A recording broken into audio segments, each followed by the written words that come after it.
Our final figure to talk about in this multi-pack miniseries is probably the one that most people bought the set for, including myself. The animated universe Autotrooper. This specific version of an Autotrooper is trying to harken back to the old Botcon figure from 2011. Which itself was based on the Cybertron Ironhide toy from Animated. I've always loved that interpretation of the Autotrooper and was my introduction to that character. I wanted that version of it ever since my little kid eyes gazed upon it, and this is probably as close as I'm going to get to that. The look and aesthetic of it is immaculate, especially the use of the cyan. That windshield just gets me every time, and that animated head sculpt is just gorgeous. It's probably my favorite of the whole set, and there's no doubt where this character originates from. The rest of the figure doesn't really give me that vibe though. The head definitely does. The alternate head comes with the original interpretation, which was Kiss Players. We don't talk about Kiss Players, but definitely the toys were the only good thing about the whole period, and the Autotrooper is one of those shining examples. I kind of want to see this head on maybe like a prow body to see how it looks, because on this one it doesn't really work for me. The red and more menacing vibe of the head clashes with the light blue accents of the body, so I just typically stick with the animated head, but I do love its inclusion regardless. The distinct owl badge is nice too, and really scratches my itch for that animated toy. But the mold as a whole comes from Siege Ironhide, which this is my first experience with, and it's not so great. I feel like the only reason this toy was chosen for the Autotrooper is because the original was also based on a Cybertronian Ironhide, and I really do wish it wasn't. The styles just clash too much for me here. I get why they chose this toy, but the overly detailed body doesn't mesh well with the smooth stylings of Animated. The only accessory it comes with is this hammer bazooka thing, and it's alright. It works with his heavy hitter build, but still doesn't really fit Animated for me. I think it's kind of goofy, but that's about it. My heart wishes it came with that weird cone cannon from the Kiss Players toy. The articulation's pretty good though. He feels a bit rattly and hollow, but nothing too bad. It has all you need to get some action shots out of.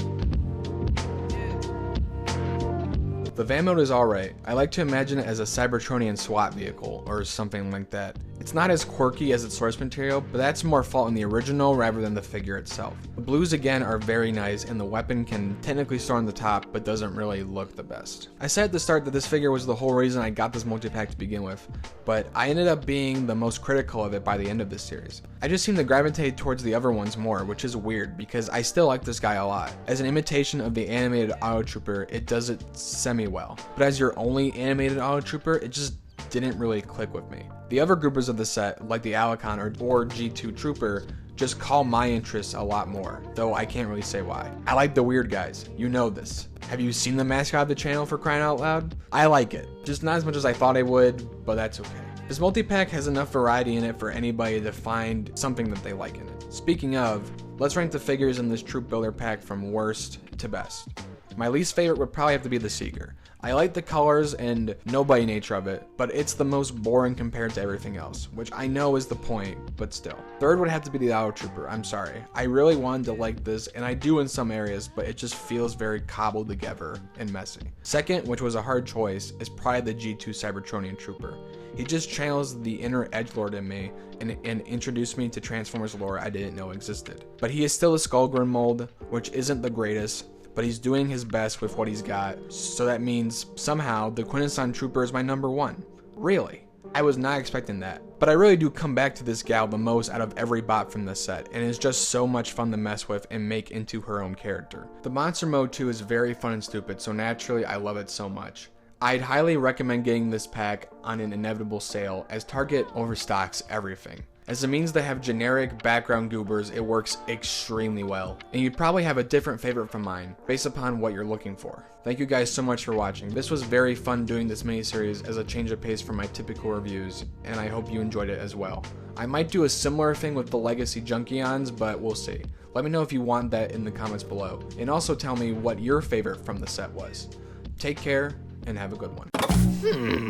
Where did I put my tail?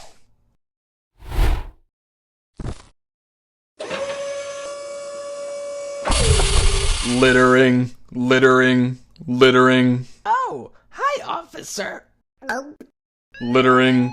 Litter scum.